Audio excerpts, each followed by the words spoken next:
motif pembunuhan disertai mutilasi terhadap seorang perempuan di sebuah penginapan di Kaliurang, Sleman, Yogyakarta terungkap. Pelaku membunuh korban karena terlilit utang pinjol. Polisi menyebut pelaku Heru Prasetyo membunuh Ayu Indraswari karena terlilit utang pinjaman online sebanyak 8 juta rupiah. Pelaku ingin menguasai harta milik korban untuk melunasi utangnya.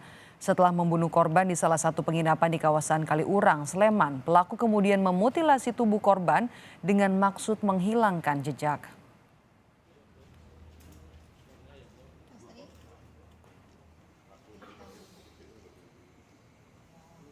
Tersangka terlilit hutang pinjaman online atau pinjol dari 3 aplikasi sejumlah senilai 8 juta.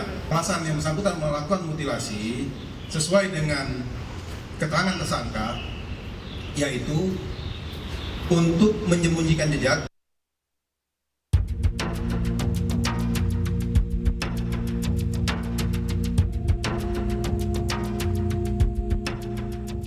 Minggu malam, 19 Maret 2023 lalu, polisi mendapat informasi jika ditemukan jasad seorang perempuan dengan kondisi termutilasi di sebuah penginapan di Yogyakarta. Korban diketahui bernama Ayu Indraswari. Ayah korban menyampaikan sempat bertemu dengan Ayu pada Sabtu pagi.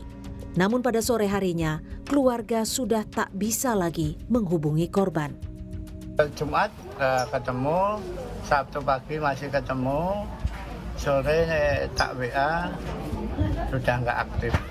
Sabtu sore di WA sudah nggak aktif. Iya, ngepel jam 6, jam 7 kok nggak pulang, tapi udah HP off, HP mati. Jejak pelaku diketahui polisi dari KTP yang tertinggal di tempat kejadian perkara.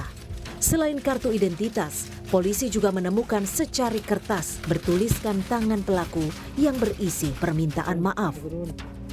Penyidik menyebut pelaku dan korban sudah saling kenal sejak November 2022 lalu. Pelaku dan korban sudah mempunyai hubungan itu sekitar bulan November 2022 dan sudah pernah bertemu terkait dengan hubungannya. Yang ini masih dalam penyelidikan, Mas. Kita mendapatkan barang bukti dan petunjuk-petunjuk terkait perbuatan pelaku. Salah satunya adalah surat yang ditulis tangan oleh yang bersangkutan. Isinya adalah rasa penyesalan dan meminta maaf. Kemudian ada masalah hutang.